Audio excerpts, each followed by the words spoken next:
Kamala's kitchen diary சொந்தங்களுக்கு வணக்கம். இன்னைக்கு நாம செய்ய போற ரெசிபி கேரளா சுவையில் பாசிப்பயர் போட்டு வாட்டுக்கட்டை குழைக்க போறோம்.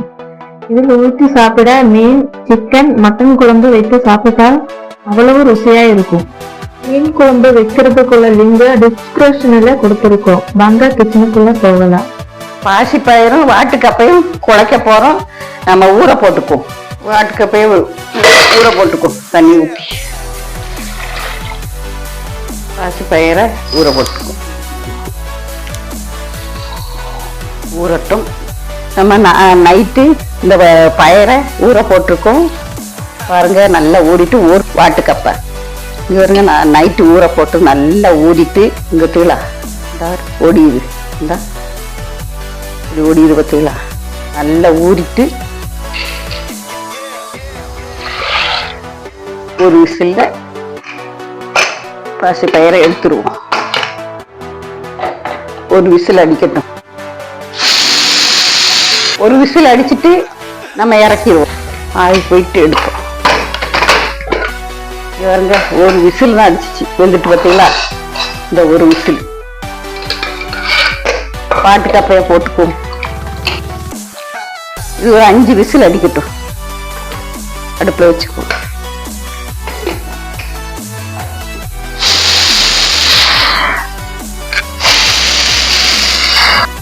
அஞ்சு விசில் அடிச்சுட்டு நம்ம இறக்கிடுவோம். நம்ம கப்பைக்குள்ள மசாலா அரைச்சிக்குவோம். 3 பச்சை மிளகு, கொஞ்சம் கறிவேப்பிலை போட்டுக்குவோம். சின்ன வெங்காயம், தேங்காய், சின்ன ஜீரகம் கொஞ்சம் போட்டுக்குவோம். மஞ்சப்பொடி போட்டுக்குவோம். கல்லுப்பு கொஞ்சம் போட்டு ஒரு திருக்கு, ஒட்டை திருக்கு திருக்கி எடுத்துரும். திருக்கி எடுத்துட்டோம். இவங்க கப்பை நல்லா வெந்துட்டு தண்ணி எடுத்துட்டு நம்ம தாளிச்சு கரண்டி கொண்டே நான் இந்த அப்படியே இடிச்சு எடுத்துட்டேன். இந்த கரண்டி கொண்டே குழைச்சிட்டேன். நல்லா வெந்துட்டு கப்பை, வாட்டுக்கப்பை நல்லா வெந்துட்டு இந்த கரண்டி கொண்டே குழைச்சி இப்படியே குத்தி நல்லா குழஞ்சிட்டு இது நம்ம தாளிச்சுக்குவோம். 2 கரண்டி தேங்காய் ஊற்றி, 1 கரண்டி கடுகு போட்டுக்குவோம். உளுந்து கொஞ்சம் போட்டுக்குவோம். நம்ம அரைச்சி வச்ச மசாலையை போட்டுக்குவோம்.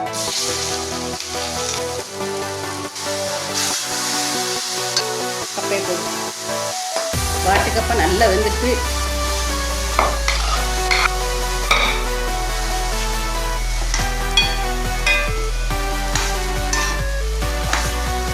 பாசிப்பயிரும் போட்டுக்குவோம். இந்த போட்டுக்குவோம்.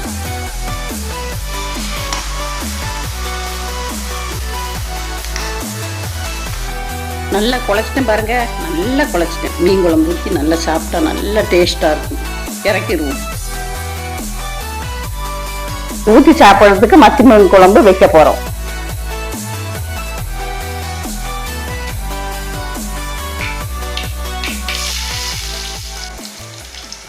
மீன் குழம்பு வைக்கிறதுக்குள்ள லிங்க் டிஸ்கிரிப்ஷன்ல கொடுத்திருக்கோம். எங்கள் சேனல் உங்களுக்கு பிடிச்சிருந்தா சப்ஸ்கிரைப் செய்து பெல் ஐகானை கிளிக் பண்ணிக்கோங்க.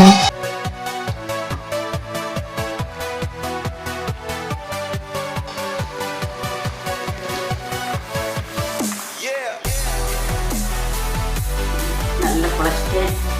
கப்பை எடுத்து வைக்க நல்லா டேஸ்ட்டு. மத்தி மீன் குழம்பு வச்சுருக்கேன். ஊற்றி சாப்பிடுங்க. நல்லா டேஸ்டாக இருக்கும். பாருங்க, இந்த கப்பையை இப்படியே முக்கணும். நல்லா முக்கி இப்படியே முக்கி நல்லா குழைச்சி இப்படி முக்கி சாப்பிட்டா என்ன டேஸ்ட்டு, நல்ல டேஸ்டாக இருக்கும். உங்களுக்கான டிப்ஸ்: ஒரு துண்டு தேங்காயோடு சேர்த்து இறைச்சி வேக வைத்தால் சீக்கிரம் வெந்துவிடும். ஜீரகத்தால் கையினால் கசக்கி பொங்கலை சேர்த்தால் பொங்கல் சுவையாய் இருக்கும். இது மாதிரி நீங்களும் ட்ரை பண்ணி பார்த்துட்டு கமெண்ட் பண்ணுங்க guys. மீண்டும் ஒரு புதிய சுவையுடன் உங்களை சந்திக்கிறோம். தேங்க்யூ ஃபார் வாட்சிங். நன்றி, வணக்கம்.